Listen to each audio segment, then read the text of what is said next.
সমস্ত সরকারি স্কুলে বন্দে মাতরম বাধ্যতামূলক করেছে রাজ্য সরকার। নকশালবাড়ির সারদা বিদ্যা মন্দিরে অনেক আগে থেকেই বন্দে মাতরম গাওয়া হয়, 1999 সালে স্কুল প্রতিষ্ঠার দিন থেকেই।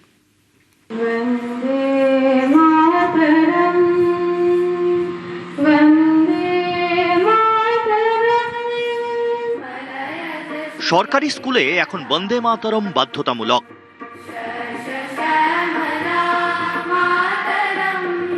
সব বিদ্যালয়ে বন্দে মাতরম সোমবার থেকে গিয়ে বিদ্যালয় শুরু করতে হবে। বঙ্কিমচন্দ্র চট্টোপাধ্যায় বাঙালির গর্ব। তার লেখা বন্দে মাতরম আবেগের গান, বিপ্লবের গান, দেশের স্বাধীনতার লড়াইয়ের মন্ত্র। এই গান এখন রাজ্যের সমস্ত সরকারি স্কুলে বাধ্যতামূলক। তবে সরকারি নির্দেশিকা জারি হওয়ার অনেক আগে থেকেই বন্দে মাতরম গাওয়ার চল রয়েছে নকশালবাড়ির এই সরকারি স্কুলে।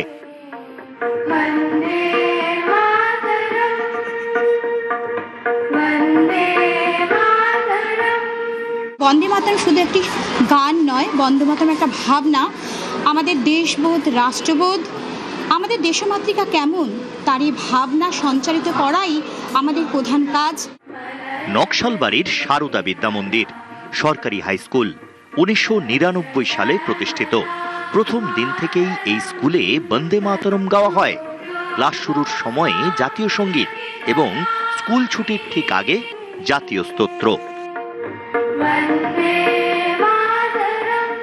আমরা প্রথম থেকেই এই বন্দে মাতরম গানের মাধ্যমে আমরা বিদ্যালয়ের যে শেষ, তখন আমরা বন্দে মাতরমের মাধ্যমেই সমস্ত ভাই বোনদের, আমার মাকে প্রণাম করি, শ্রদ্ধা করি।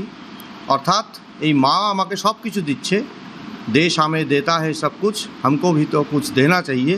এই যে ভাবনা, এই ভাবনা নিয়ে শিক্ষার্থীরা মাকে বন্দনা করছেন, বন্দে মাতরম। সারা পশ্চিমবঙ্গ জুড়ে সমস্ত স্কুলে আদেশ দেওয়া হয়েছে 150 বছর পূর্তি উপলক্ষে আমরা এখন ঋষি বঙ্কিমচন্দ্রের লেখায় বন্দে মাতরম গান সবাই আমরা গাইছি এবং এটি খুবই আনন্দের খবর, সবার জন্য আনন্দের, কারণ এর মাধ্যমে দেশের সমস্ত ছাত্রছাত্রীর মধ্যে দেশাত্মবোধ যে ভাবটা আছে তাদের স্কুল জীবন থেকেই তৈরি হবে।